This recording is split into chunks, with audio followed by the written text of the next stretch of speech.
Salam jumpa pemirsa. Senang sekali Jurnal Daai dapat menemani Anda kembali. Bersama saya Sumboko. Kali ini kami telah menyiapkan liputan khusus bagi Anda, yaitu butiran sumbangsih dalam panggilan hidup.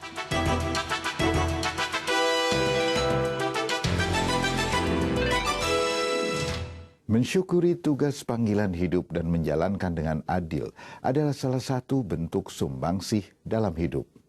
Saat memilih atau menjalankan suatu profesi, haruslah bermanfaat bagi masyarakat. Sesederhana apapun profesi itu, kesadaran untuk menjalankan etika dan tanggung jawab sesuai profesi menunjukkan karakter seseorang. Karakter ini dibentuk sejak usia dini. Itu sebabnya pendidikan budi pekerti dan etika sangat penting diberikan sejak kecil. Kaki Langit adalah salah satu contoh di mana pendidikan karakter dibentuk sejak kecil. Yayasan Buddha Seci pun memberikan tempat penting bagi pendidikan budi pekerti. Budi pekerti mendorong seseorang untuk bertanggung jawab kepada keselamatan dan kepentingan umum. Kita juga bisa belajar dari Nosin, seorang petugas keamanan yang setia pada tugasnya lebih dari 30 tahun. Apapun profesi kita, mari bersumbangsih dengan penuh cinta kasih.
Kehidupan menawarkan pilihan. Manusia bisa bersikap memilih yang baik atau yang buruk.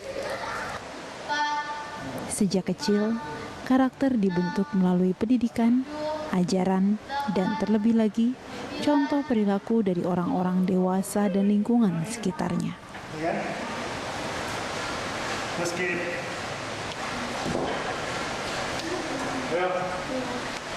Besar sekali karena anak-anak itu kan masa pertumbuhan. Kalau kita ngisinya sesuatu yang baru tumbuh dengan hal-hal yang baik, insya Allah nanti hasilnya mungkin jadi baik gitu loh. Kita harapkan seperti itu kan. Kalau anak ini waktu tumbuh diisi dengan hal yang tidak baik juga kan kasihan gitu. Pasti nanti hal itu akan terbawa terus sampai dia dewasa. Proses itu kayaknya muncul dengan sendirinya gitu. Kita nyebutnya ini kaki langit lah atau apa gitu kan. Tapi ya jadi menarik juga gitu loh karena mungkin kalau kita lihat ya menyangga kehidupan masa depan lah anak-anak ini gitu sebagai kaki-kakinya. Seperti itu rutinitas yang sudah umum ya. Di sini mereka justru kita latih kreativitas, keberanian, mental dan kepribadian mereka gitu. Kita lebih mengarah ke situ. Gitu. Jadi bukan hanya belajar menggunakan buku saja, tapi kadang-kadang kita juga belajarnya dengan alam langsung gitu kan. Berkenaan dengan alam gitu kan. Kalau perlu ke kebun atau ke sungai atau ke tempat-tempat yang memang mereka jarang dapatkan di sekolah gitu. Dari mana? Bicara keras. Dari mana?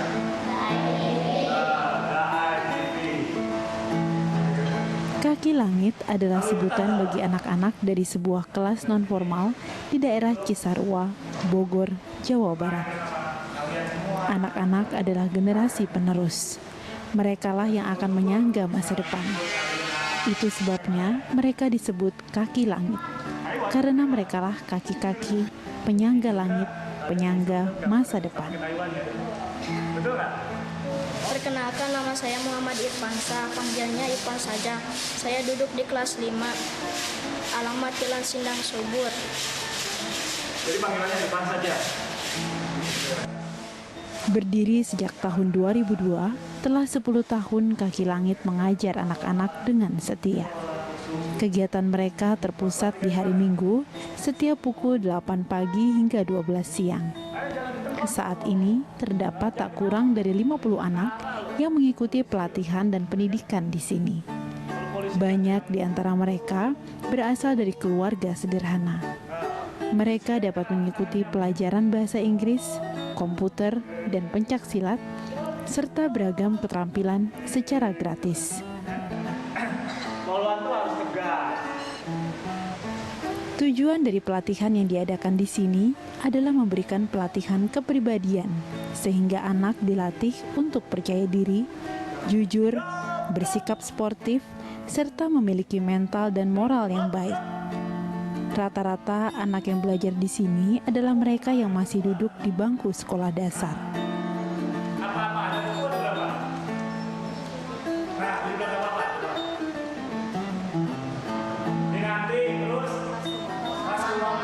Sebagian yang lain adalah mereka yang masih duduk di sekolah menengah pertama atau yang sudah lulus SMP tapi tidak dapat melanjutkan karena keterbatasan ekonomi.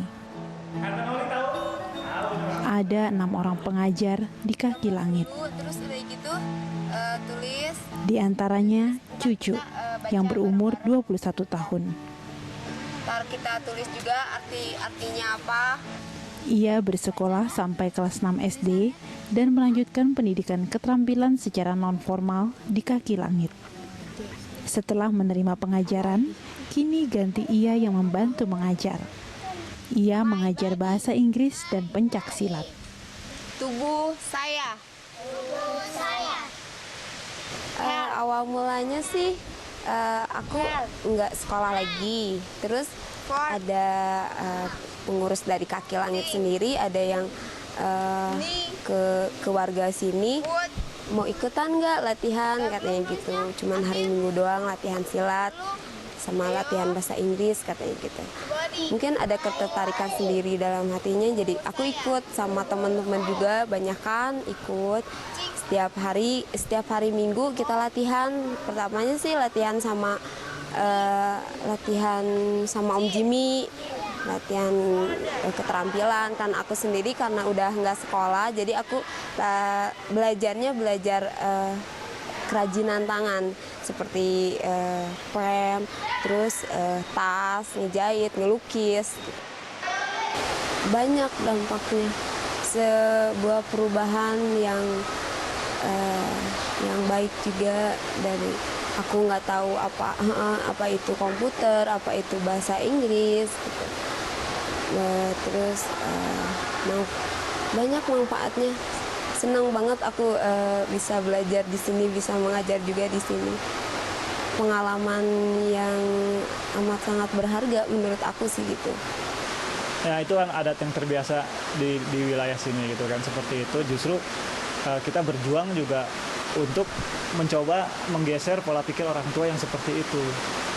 Gitu. Bagaimana anak ini masih punya masa depan ya, jauh masa depannya gitu kan. Pendidikan itu jangan dianggap enteng. Ya jelas, saya cukup bangga dengan ya Cucu gitu kan. Karena saya mengikuti betul proses perkembangannya dia. Dari awal dia masuk pertama seperti apa gitu kan. Anak yang lulus SD dan tidak melanjutkan sekolah gitu. Terus dia punya semangat gitu kan. Dia punya semangat belajar, dia tidak malu dengan teman-temannya yang masih sekolah, dia tetap datang, bahkan kelihatan lebih menonjol.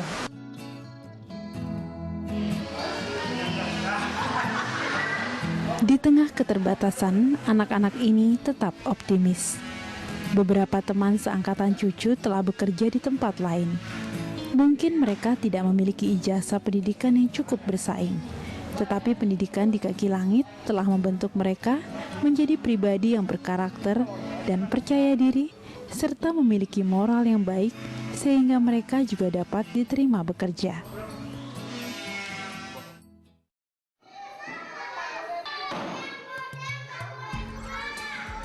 Kata etika berasal dari bahasa Yunani ethos, yang berarti watak atau kebiasaan.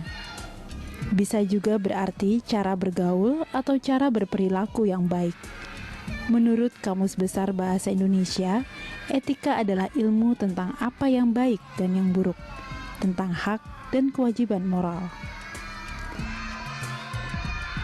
Etika dapat ditumbuhkan dalam diri anak melalui pengalaman langsung hingga anak memiliki kepekaan. Misalnya, anak belajar bertutur kata sopan dan baik, bersikap sopan, dan memiliki kepedulian pada lingkungan dan orang-orang di sekitarnya. Sebetulnya setiap anak yang lahir ke dunia memiliki potensi bawaan yang baik, yaitu dasar dari sikap jujur, rasa keadilan, dan penuh kasih sayang. Pengaruh lingkungan terdekat, tempat anak dibesarkan, dan lingkungan sekitar dapat membentuknya memiliki perilaku bawaan. Tangan ini agak tua, bisa bantuin. Jadi nggak begini ya. Perilaku bawaan lama-kelamaan menjadi kebiasaan dan bagian dari kepribadian. Perilaku bawaan inilah yang bisa berarti baik atau buruk. Tapi tangan nggak usah kaku, nggak usah. Sementara karakter mengacu pada kepribadian. Karakter juga mengacu pada kumpulan tata nilai yang melandasi suatu perilaku. Karakter dapat dibentuk dan diarahkan. Orang yang berkarakter adalah orang yang mempunyai kualitas moral positif.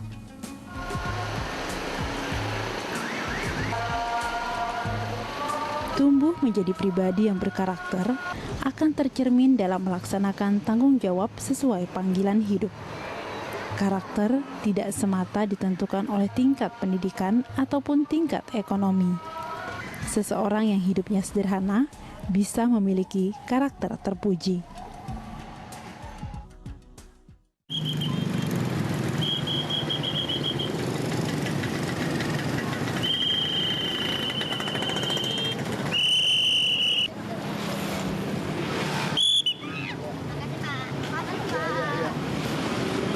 Ya, nama saya Nosin. Pekerjaan saya mengamani anak-anak, ya kan? Umur saya 66 tahun, gitu.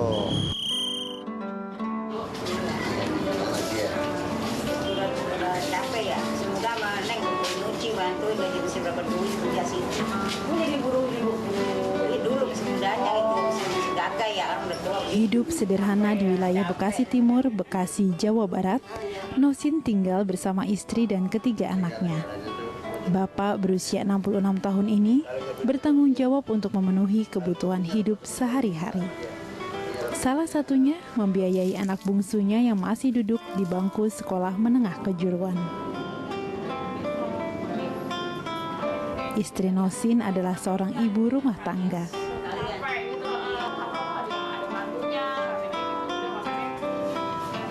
Untuk mencari nafkah, Nosin bekerja sebagai petugas keamanan di sekolah. Selama lebih dari 30 tahun, dirinya bertugas menyeberangkan anak-anak sekolah. Penghasilannya sangat pas-pasan. Meski begitu, tidak menghalanginya untuk terus menjalani pekerjaan ini dengan sepenuh hati.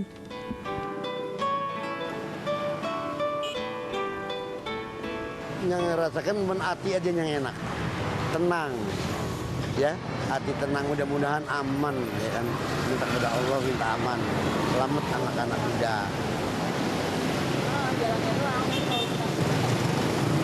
Jalur lalu lintas di sepanjang Jalan Agus Salim ini memang merupakan jalur sekolah.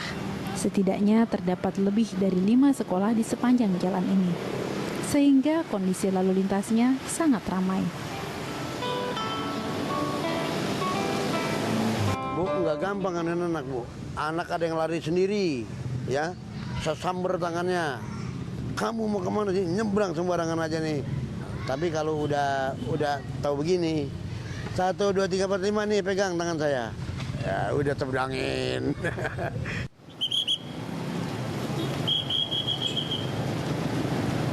Kesulitan paling nyebrangin anak sewaktu-waktu ya agak sulit juga.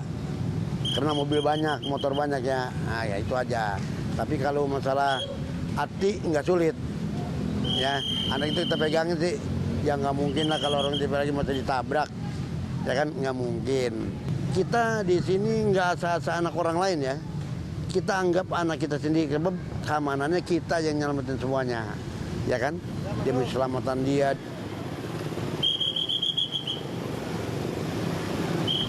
Mensyukuri saya, Bu. Yang saya jalan ini kerjaan bersyukur buat Allah saya. Sebab saya ini kalau nggak dorongan Allah diamanin saya nggak mungkin aman, ya kan? Karena Allah, alhamdulillah aman sehingga sekarang ini.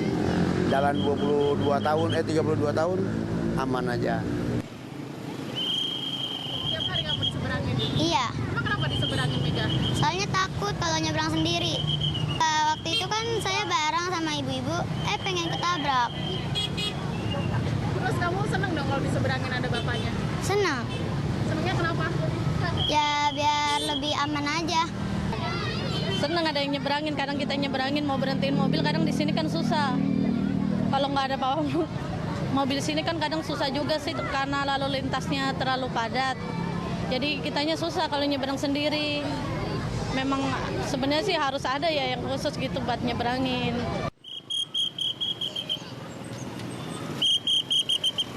Karena rawan kecelakaan ya, karena banyak siswanya, jadi dari pihak sekolah pun tidak akan mungkin untuk menangani sampai sejauh itu untuk sampai penyeberangannya gitu. Karena memang pekerjaan ini kan jarang ya Mbak ya, jarang yang sanggup lah, orang-orang jarang yang sanggup gitu. Kita jadi cari yang memang betul-betul dedikasinya tinggi, sehingga anak-anak kita lebih aman gitu aja, untuk penyeberangan itu lebih aman gitu Mbak. Bersyukur. Ya, itulah yang dirasakan Nosin dalam menjalani pekerjaannya. Ia bekerja dari pukul 6:30 pagi hingga pukul 4:30 sore. Rasa lelah di usianya yang tak lagi muda tidak dirasakannya. Hanya ketulusan dan kecintaan yang membuatnya masih mampu bertahan untuk menjalani pekerjaan ini. Lagi pula udah cinta sama anak. Anak-anak di sini udah cinta, tidak bisa ditinggalkan gitu maksudnya. Saya kalau kita tinggalkan rasanya hati saya gimana tuh, yang nyebrangin siapa anak itu, ya kan? Yang nyebrangin siapa, nyawanya entah di mana. Kan kita, makanya kita mau nyebrangin ini sama anak juga, sebab kita simpati antara anak, ya. Anak siapa saja, ya terserah. Mau anak orang agama apapun saya nggak peduli. Yang penting saya seberangin dengan baik. Yang penting saya nanam kebaikan sama orang, kita nanam amal ibadah kita. Kalau ada terserah Allah. Kalau ada ya ada, enggak ya terserah lah. Kita pasrahkan pada Allah. Bagi Nosin, bukan jabatan ataupun pangkat tinggi seseorang, bukan juga dari besar kecilnya penghasilan yang didapat. Namun yang lebih penting lagi adalah rasa syukur, cinta dan ketulusan dalam menjalani setiap pekerjaan yang dilakukan. Ini semua akan lebih bermakna dan bernilai abadi dalam kehidupan.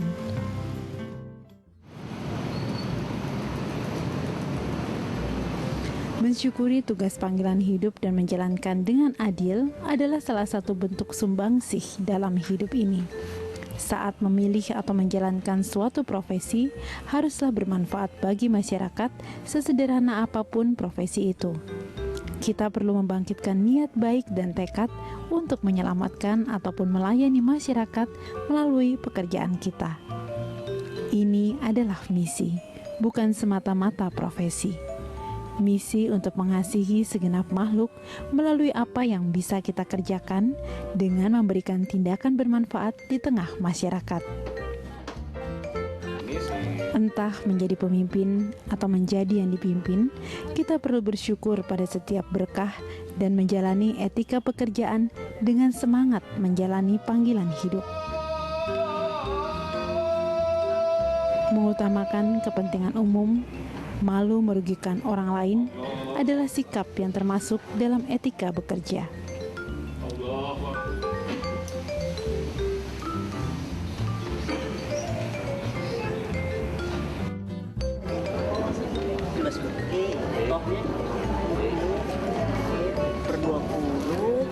Jika setiap insan menjalani tugasnya dengan tulus, jujur dan adil, segala bencana dapat diredam. Baik itu sebagai anggota keluarga yang saling melayani dalam keluarga, maupun sebagai anggota masyarakat yang saling melayani dalam masyarakat, sikap yang penuh etika sangat diperlukan.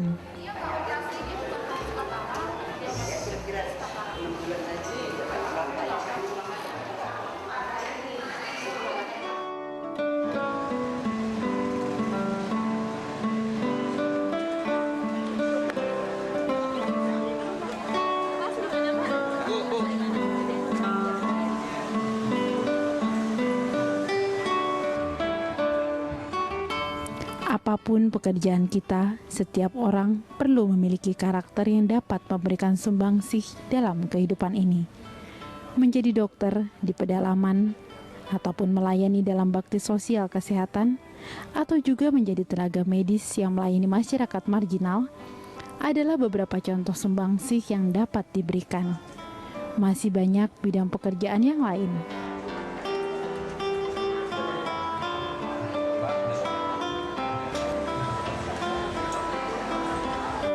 Sebagai nelayan, sebagai petani, sebagai penyapu jalan, sebagai guru,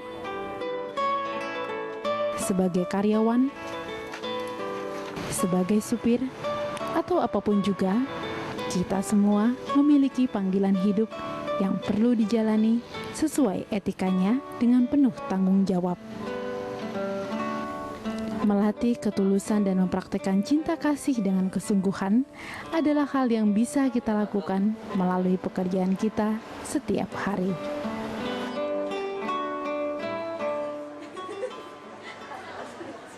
Menghargai diri sendiri dan mengambil bagian secara utuh sesuai peran kita dalam masyarakat berarti menyadari diri sebagai bagian dari bodhisatwa. Jika setiap orang bersumbangsi sedikit demi sedikit, kita dapat mengubah dunia ini dan menyelamatkan bumi. Jadikanlah hidup penuh makna, karena setiap peristiwa mengukir sejarah. Jika Anda memiliki saran atau kritik, silakan kirimkan email ke jurnal.dai@daitv.co.id atau melalui SMS dengan format JDI spasi nama saran dan kritik Anda. Lalu kirim ke nomor 0852 8580 8559. Akhirnya, saya Sumboko, mewakili seluruh kerabat kerja Jurnal DAI, mengucapkan terima kasih atas perhatian Anda. Sampai jumpa.